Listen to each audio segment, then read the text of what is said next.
السلام علیکم ورحمۃ اللہ تعالی وبرکاتہ۔ الحمد للہ رب العالمین والصلاة والسلام علی اشرف الانبیاء والمرسلین وعلی آلہ واصحابہ وازواجہ وذریاتہ واہل بیتہ اجمعین، اما بعد فاعوذ باللہ من الشیطان الرجیم، بسم اللہ الرحمن الرحیم۔ صدق اللہ العلی العظیم وبلغنا رسولہ النبی الامین المتین المبین الکریم ونحن علی ذلک لمن الشاہدین والشاکرین والحمد للہ رب العالمین۔ ان اللہ وملائکتہ یصلون علی النبی یا ایہا الذین آمنوا صلوا علیہ وسلموا تسلیما۔ اللہم صل علی سیدنا و شفیعنا حبیبنا مولانا۔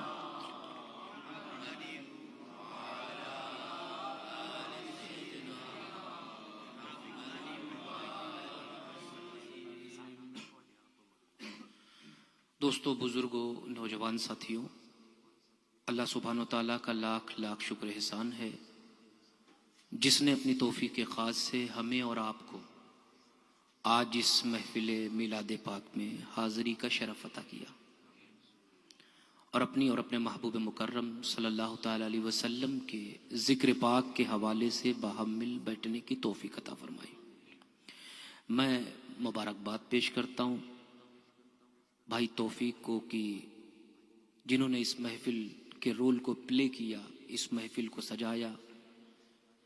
دل کی عطا گہرائیوں سے ہدیہ تبریک و تحسین پیش کرتا ہوں اور دعا کرتا ہوں اللہ پاک ان کی اس خدمت کو، کاوش کو قبول و منظور فرمائے اور ان کے جملہ افراد خانہ کو تمام آفات ارضی و سماوی سے ہم سب کو محفوظ فرمائے۔ دوستو، وقت نہیں ہے کیونکہ تقریر فرض نہیں ہے لیکن نماز فرض ہے، اس لیے کہ ہمیں ابھی نماز مغرب بھی ادا کرنا ہے۔ وقت دامنگیر ہے، اتنا وقت نہیں ہے کہ کوئی گفتگو لمبی چوڑی ہو، بس ایک مقصد کی بات کر دوں۔ دوستو، ہم اور آپ ہماری زندگی کا کتنا وقت اللہ اس کے رسول کی یاد میں گزرتا ہے اور کتنا اس کی یاد کے بغیر گزرتا ہے۔ آپ دیکھ لیں کہ ہماری زندگی کا اکثر وقت اللہ اس کی رسول کی یاد کے بغیر نہیں گزرتا۔ ہم اور آپ یہ دیکھیں کہ ہمارا جو وقت ہے، کتنا وقت اللہ اس کے رسول کی یاد میں گزرتا ہے اور کتنا اللہ اس کے رسول کی یاد کے بغیر گزرتا ہے۔ جو وقت اللہ اور اس کے رسول کی یاد کے بغیر گزرتا ہے، یعنی دنیاوی فکر میں گزرتا ہے، دنیاوی لولاب میں گزرتا ہے، موج مستی میں گزرتا ہے، چغل خوری، غیبت، تمام برائیوں میں، ان وقتوں کا، اس ٹائم کا ہمیں اللہ کی بارگاہ میں حساب دینے جانا ہے۔ کیا کرنے جانا ہے؟ حساب دینے جانا ہے۔ اور جو وقت اللہ اور اس کے رسول کی یاد میں گزرتا ہے، ان وقتوں کا ہمیں اللہ کی بارگاہ میں اجر لینے جانا ہے، ثواب لینے جانا ہے۔ اب آپ دیکھ لیں، آج میجورٹی، اکثریت کا اکثر وقت اللہ اس کے رسول کی یاد کے بغیر ہی نہیں گزر رہا ہے بلکہ ان کی نافرمانیوں میں گزر رہا ہے۔ جھوٹ بول کر کہیں گزر رہا ہے، کسی کا غیبت کر کے گزر رہا ہے، کسی کا چغل خوری کر کے گزر رہا ہے، کسی کا بھائی کا حق دبا کے گزر رہا ہے، نماز چھوڑ کر گزر رہا ہے، صحت ہے روزہ چھوڑ کر گزر رہا ہے۔ اللہ نے صاحب نصاب بنایا لیکن زکوٰۃ نہیں ادا کر رہے ہیں، اس حالت میں گزر رہا ہے۔ صاحب استطاعت ہیں، حج نہیں کرتے، اس حالت میں گزر رہا ہے۔ تو ہماری اکثریت کا اکثر وقت اللہ اس کے رسول کی یاد کے بغیر ہی نہیں گزر رہا ہے بلکہ اس کی نافرمانیوں میں گزر رہا ہے۔ آج ہر شخص کہتا ہے کہ ہمیں حضور سے محبت ہے، حضور سے پیار ہے۔ میں بزرگوں کی بات بتاؤں، صوفیہ کیا فرماتے ہیں؟ صوفیہ کہتے ہیں اگر کوئی تم سے پوچھے حضور سے عشق ہے، محبت ہے، تو چپ کر جاؤ، جواب مت دو۔ یہ کون سی بات ہوئی؟ حضور سے عشق ہے تو ہم تو جواب دیں گے، لیکن صوفیہ فرماتے ہیں، بزرگان دین فرماتے ہیں کہ اگر تم سے کوئی سوال کرے حضور سے عشق ہے، محبت ہے، تو چپ کر جاؤ، جواب مت دو، جواب دو گے تو پھنس جاؤ گے۔ تو کہا حضور کیسے؟ کہا اگر کہا تم نے عشق نہیں حضور سے، اگر کہا تم نے عشق نہیں حضور سے تو کافر، اگر کہا عشق محبت عشق نہیں حضور سے تو کافر، اور اگر کہا عشق ہے حضور سے تو جھوٹے اور منافق ہو، کیونکہ رسول کے عاشق، صوفیہ فرماتے تمہارے جیسے نہیں ہیں کہ نماز نہ پڑھیں اور رسول کے عاشق ہوں، جھوٹ بولیں اور رسول کے عاشق ہوں، غیبت کریں اور رسول کے عاشق ہوں، ماں باپ کا دل دکھائیں اور رسول کے عاشق ہوں، صاحب نصاب ہے زکوٰۃ ادا نہ کریں اور رسول کے عاشق ہوں، بھائیوں کا حق مار لیں اور کہیں رسول کے عاشق ہوں، نشہ کریں، ڈرگس لیں اور کہیں رسول کے عاشق ہوں۔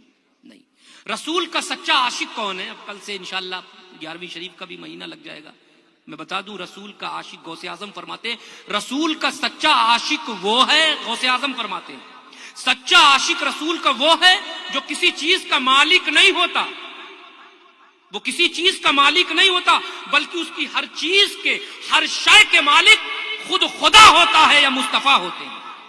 کیا مطلب؟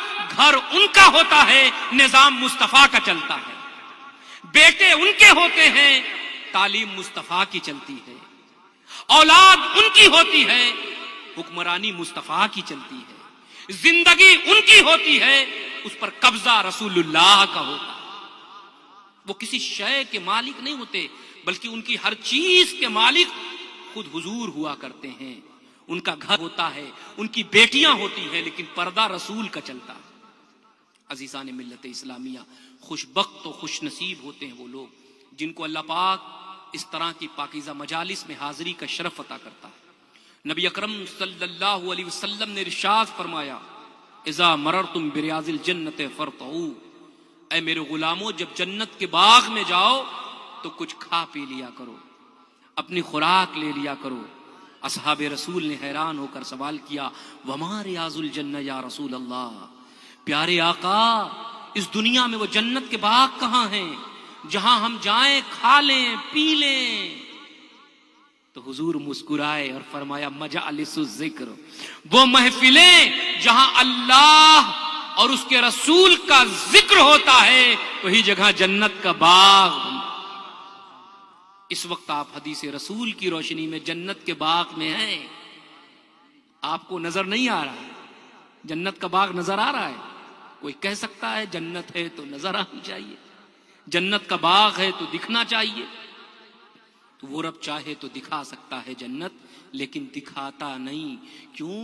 اس لیے کہ اگر تم نے دیکھ کر مانا جنت تو وسیلہ تمہاری آنکھیں بنیں گی، یہ بنیں گی، لیکن اگر زبان مصطفیٰ سے سن کر مانا تو وسیلہ خود مصطفیٰ بنیں گے۔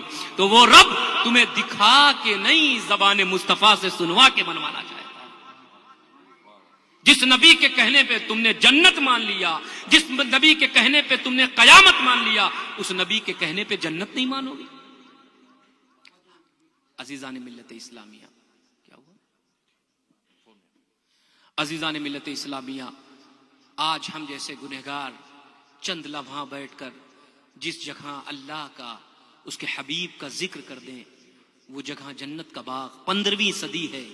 ہم جیسے گنہگار، آپ جیسے گنہگار بیٹھ کر یہ آپ رحمت للعالمین کی رحمت پر قربان جائیں۔ ہم جیسے گنہگار بیٹھ کر چند لمحے ذکر خدا اور ذکر مصطفیٰ کر دیں، وہ جگہ جنت کا باغ بن جائے، تو اصحاب پیمبر کی ان مجلسوں کا حال کیا رہا ہوگا جہاں ابو بکر، عمر، عثمان، علی، صہیب رومی، سلمان فارسی، بوذر و عمار، طلحہ و زبیر، اصحاب پیمبر کی ان مجلسوں کا حال کیا رہا ہوگا جہاں صرف ذکر رسول نہیں، خود ذات رسول جلوہ گر، خود حضور موجود رہے ہوں، ان محفلوں کا حال کیا رہا ہوگا؟ میرے عزیز، ان محفلوں کو عام محفل نہ سمجھیں، جہاں پر اللہ اس کے رسول کا ذکر ہوتا ہے، رحمت کے فرشتوں کا نزول ہوتا ہے، عزیزان ملت اسلامیہ، انہی کے ساتھ میں اپنی گفتگو کو ختم کرتا ہوں، کیونکہ اس میں بھی دعا سلام بھی کرنا ہے، تو انشاءاللہ پھر کبھی موقع ملا تو گفتگو ہوگی۔ اب یہاں سب جمع ہو گئے ہو تو آؤ اللہ کے حضور توبہ کر لیتے ہیں۔ آئیے ہمارے ساتھ وہ الفاظ دہرا لیں جو میں پڑھ رہا ہوں۔ استغفر اللہ ربی من جمیع ما قرئ اللہ قولا فعلا سمعا ناظرا ولا حول ولا قوة الا باللہ العلی العظیم۔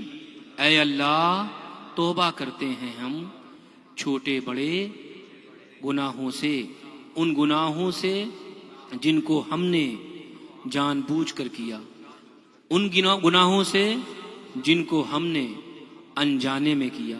اے اللہ، ہم توبہ کرتے ہیں اپنے تمام گناہوں سے۔ تیرے محبوب نبی رحمت جناب احمد مجتبی محمد مصطفیٰ روحی فدا صلی اللہ علیہ وسلم کو وسیلہ بنا کر اے اللہ ہماری توبہ کو قبول فرما، ہماری گناہوں کو معاف فرما، اور ہمیں اپنے محبوب نبی رحمت صلی اللہ علیہ وسلم کی شریعت پر خوب عمل کرنے والا بنا۔ استغفر اللہ ربی من کل ذنب واتوب الیہ۔ السلام علیکم ورحمۃ اللہ تعالی وبرکاتہ۔